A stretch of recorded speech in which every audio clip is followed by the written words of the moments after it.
Hello friends, welcome back to our W3RI YouTube channel. My name is Sachin Kumar Gautam and you are watching website development tutorials for beginners. ये हमारा HTML form से related last tutorial है। इसके अंदर हम उन सभी attributes को कवर करेंगे जो फॉर्म में एडिशनल फंक्शनलिटी ऐड करते हैं। तो आइए स्टार्ट करते हैं।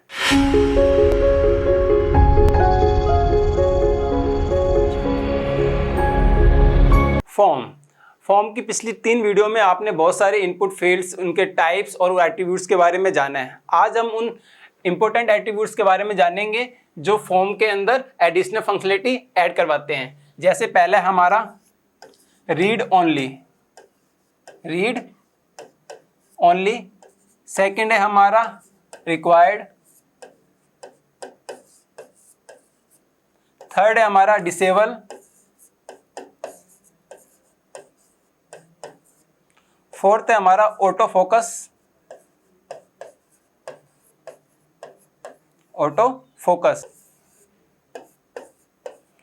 फाइव है हमारा पैटर्न। तो इन 5 एट्रीब्यूट्स को हम अभी कवर करेंगे। उसके बाद हम फॉर्म के अंदर आने वाले और इंपॉर्टेंट एट्रीब्यूट्स को देखेंगे। तो आइए एक एक करके ब्राउजर पे इनको देखते हैं।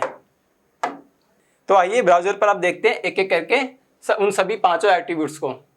जो फर्स्ट एट्रीब्यूट है हमारा the read only attribute. The input read only attribute specifies that an input field is read only.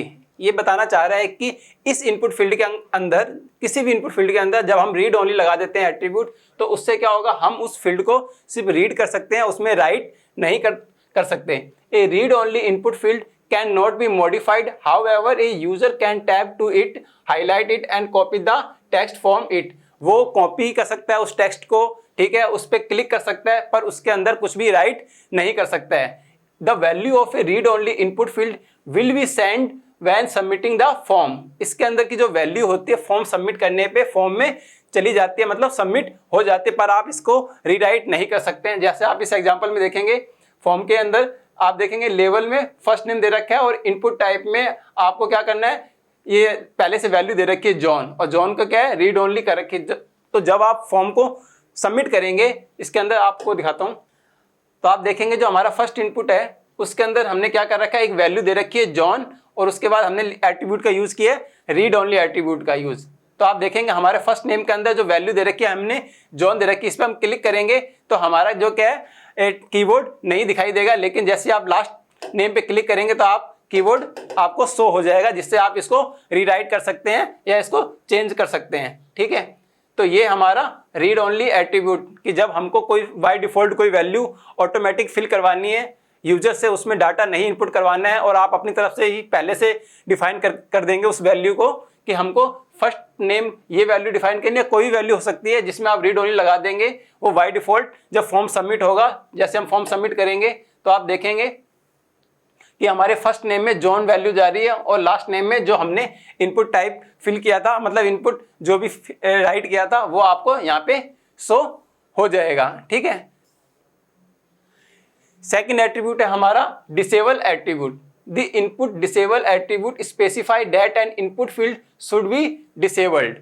A disabled input field is unusable and unclickable. The value of a disabled input field will not be sent when submitting the form. आप देखेंगे जो हमारा पिछला attribute था read only attribute, उसमें क्या था, आप क्लिक करेंगे या डाटा कॉपी करेंगे तो उसमें हो जाता था। उसमें जब आप फॉर्म सबमिट करेंगे तो जो डाटा रीड ओनली के अंदर होता था वो भी आपके फॉर्म में सबमिट होता था। पर इसके अंदर क्या होगा, डिसेबल एट्रीब्यूट के अंदर, कि अगर आपने जिस इनपुट फील्ड में ये डिसेबल एट्रीब्यूट यूज किया है उसका वैल्यू जो है वो आपके फॉर्म सबमिट करने पे आगे नहीं जाएगा, वो आपके उस फाइल पे नहीं शो होगा। आपको यहाँ दिखाता हूँ, ये लेवल इनपुट फील्ड में आपको क्या दे रखा है, वैल्यू जॉन, और आगे एट्रीब्यूट का यूज किया है डिसेबल एट्रीब्यूट।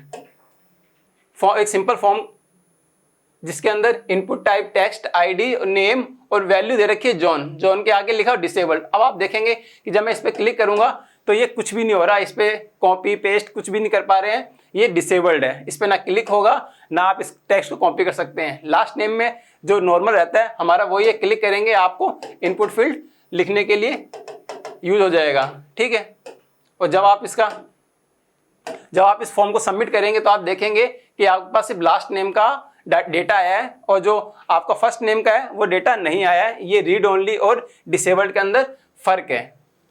थर्ड है हमारा पैटर्न एट्रीब्यूट।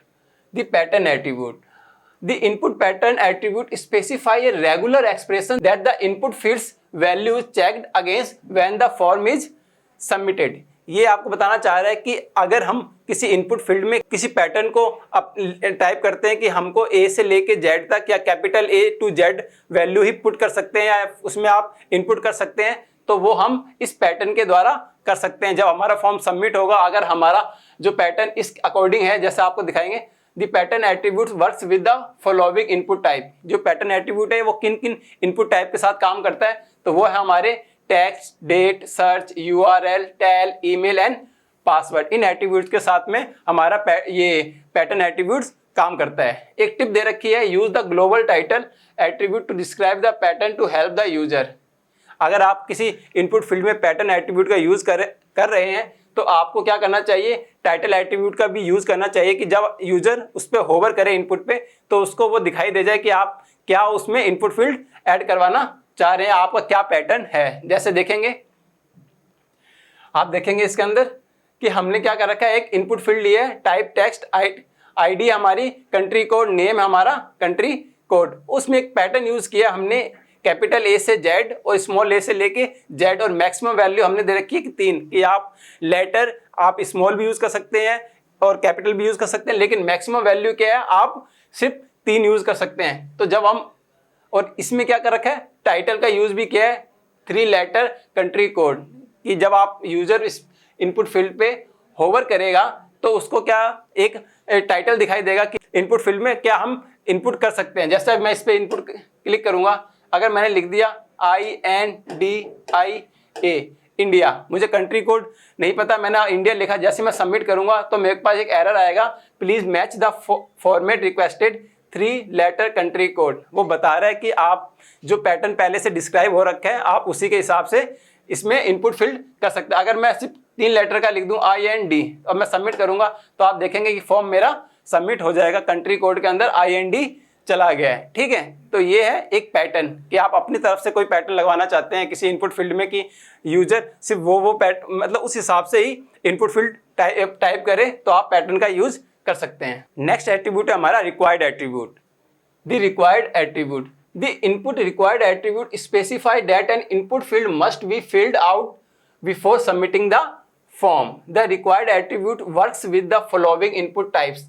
जो रिक्वायर्ड एट्रीब्यूट है वो किन किन इनपुट टाइप्स के साथ में काम करता है, तो वो है text, search, URL, tel, email, password, date pickers, numbers, checkbox, radio and file.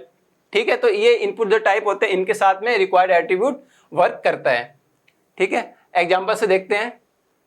ये हमारा एक स्मॉल फॉर्म है जिसके अंदर input type text, ID, user name और उसके आगे रिक्वायर्ड एट्रीब्यूट का यूज किया गया है। तो इसका मतलब ये है कि जब मैं इस इनपुट फील्ड में जो यूजर नेम हमारा फिल करूंगा, जैसे मैंने लिखा सचिन, अब मैंने सबमिट करूंगा तो ये सबमिट होगा। लेकिन अगर मैं इसको बिना फिल किए हुए सबमिट करने की कोशिश करूंगा तो क्या होगा, ये फिल नहीं होगा। Please fill in this field, वो आपको एक एरर दिखाई देगा कि आपको ये इनपुट फील्ड फिल ही करना पड़ेगा, उसके पहले आप सबमिट नहीं कर सकते। अगर मैं इसमें कुछ भी फिल करूंगा और सबमिट कर दूंगा तो ये ऑटोमेटिक फिल हो जाएगा या सबमिट हो जाएगा।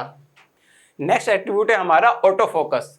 The auto focus attribute, the input auto focus attribute specifies that an input field should automatically get focus when the page load।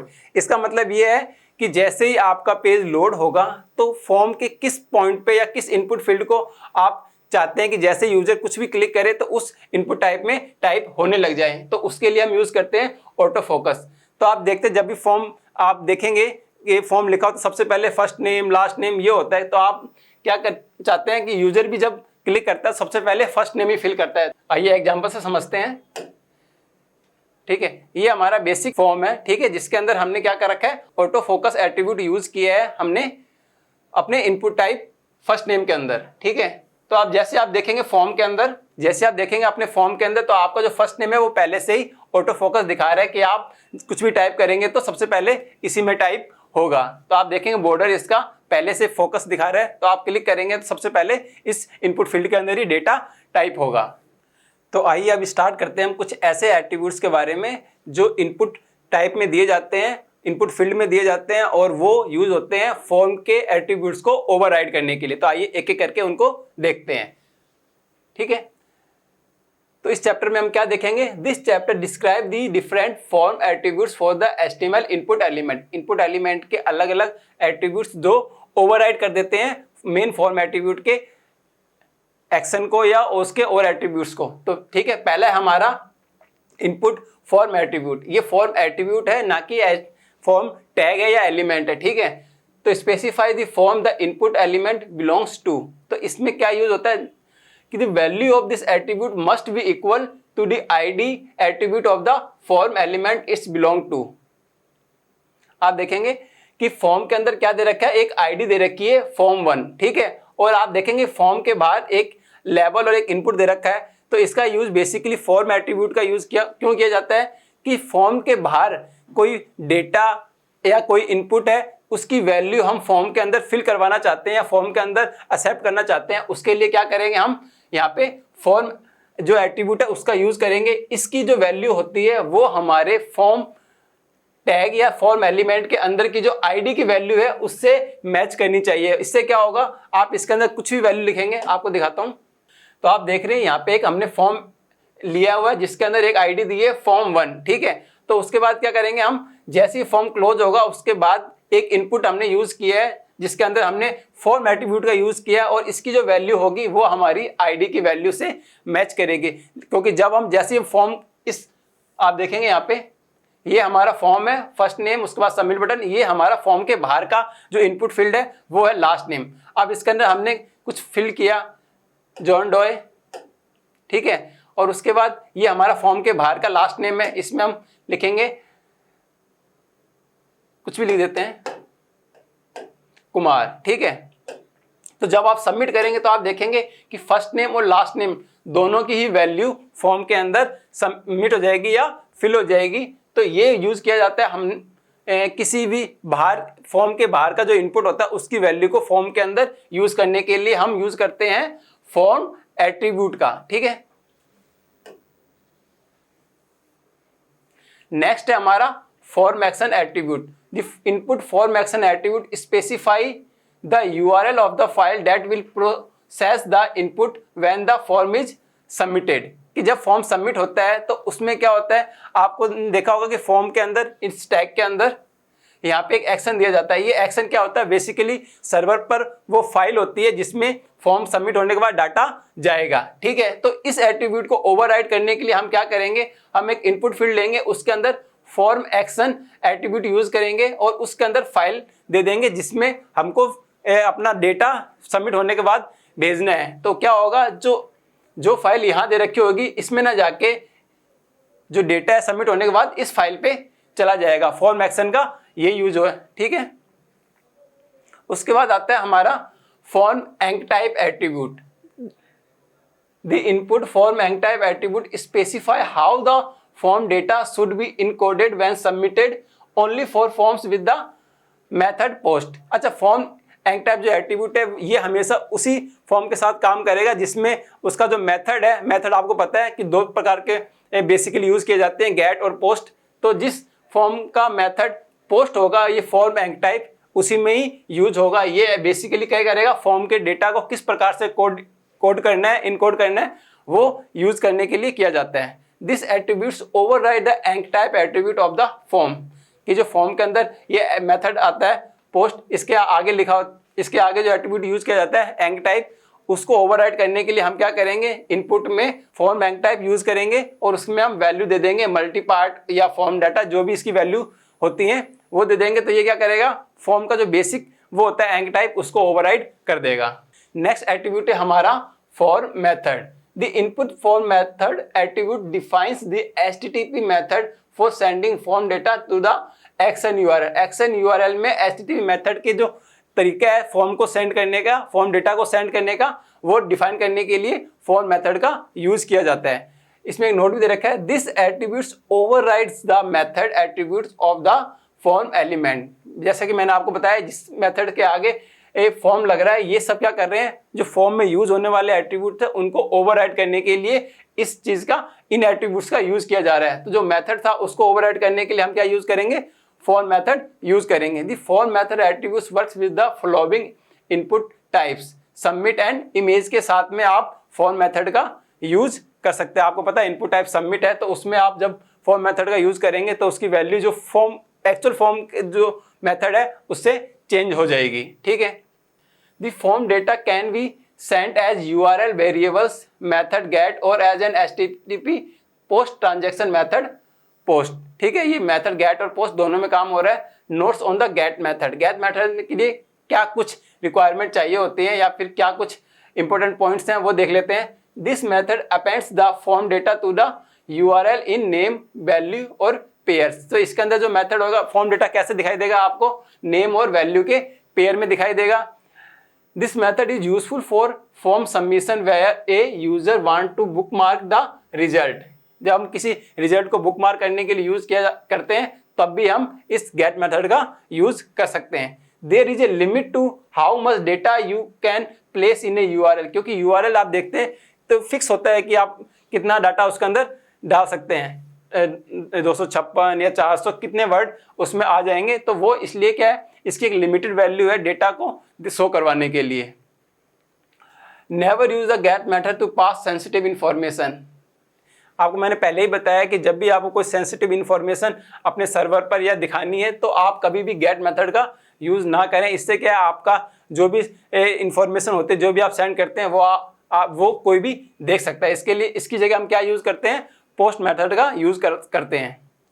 Notes on the post method, this method sends the form data as an HTTP post transaction. ये क्या करता है, form data को कैसे दिखाता है, HTTP post transaction के द्वारा दिखाता है। और form submission with the post method can not B bookmark. और इसमें क्या होता है कि जो भी आप फॉर्म सबमिट कर देंगे तो उसको आप बुकमार्क नहीं कर सकते हैं। और थर्ड जो आपको इंपॉर्टेंट है कि इसके अंदर आप कितनी भी डेटा को सेंड कर सकते हैं और ये प्राइवेसी के हिसाब से सबसे ज़्यादा यूज किया जाता है। A form with two submit button, the first sends the form data with method get and the second sends the form data with the method post। आप देखेंगे एक नॉर्मल फॉर्म है, इसके अंदर हमने क्या कर रखा है, एक इनपुट दे रखा है फर्स्ट नेम, ठीक है, और एक लास्ट नेम, दो इनपुट दे रखे हैं। उसके बाद क्या कर रहे हैं, इन्होंने क्या किया है, दो सबमिट बटन कर रखी है, लेकिन मेथड क्या है, दोनों का चेंज है। एक क्या है गेट मेथड से, एक क्या है पोस्ट मेथड से। तो इसमें फ़र्क क्या है आप देखेंगे, फर्स्ट नेम जैसे मैंने किया जॉन डॉय कुमार, और जब मैं यहाँ पे सबमिट करूँगा सबमिट यूजिंग गेट, जैसे मैं गेट से करूँगा तो आप देखेंगे मेरा जो इनपुट का जो फील्ड था वो आपको क्या दिखाई देगा, इस URL में दिखाई दे देगा। या फिर जो ये टैब दिखाई दे रही है फर्स्ट नेम जॉन डॉय और लास्ट नेम क्या कुमार, तो इसमें क्या है सेंसिटिव इन्फॉर्मेशन क्या है, कोई भी आपकी रीड कर सकता है। तो इसकी जगह हम क्या यूज करते हैं, हमेशा पोस्ट मेथड का यूज कर सकते हैं। फर्स्ट नेम मैंने जॉन डॉय लिखा है, लास्ट नेम मैंने कुमार लिखा है। जैसे मैं सबमिट यूजिंग पोस्ट करूंगा तो देखेंगे आप मेरा डाटा यहाँ पे शो नहीं हो रहा है, वो क्या हो गया इनकोड होके मेरे सर्वर की जो पेज है जिसपे मैंने अपना डाटा सेंड करवाना चाहता हूँ ये वहां जा रहा है, first name John doe and last name Kumar, ठीक है। तो नेक्स्ट एट्रीब्यूट है हमारा form target attribute. The form target attribute. The input form target attribute specify a name or a keyword that indicates where to display the response that is received after submitting the form। अच्छा, इसमें बताया गया है कि जब हम form target attribute देते हैं तो ये क्या किसको ओवरराइड कर देता है, ये ओवरराइड कर देता है फॉर्म में जो टारगेट एट्रीब्यूट है उसको एट्रीब्यूट को ओवरराइड कर देता है, ठीक है। इसका बेसिकली यूज किया जाता है कि हमको डेटा दिखाना कहाँ है, जब फॉर्म सबमिट हो जाता है उसके बाद हमको डेटा उसी विंडो पे दिखाना है, उसी टैब पे दिखाना है या नेक्स्ट टैब पे दिखाना है, तो उसके लिए क्या यूज किया जाता है फॉर्म टारगेट एट्रीब्यूट, ठीक है।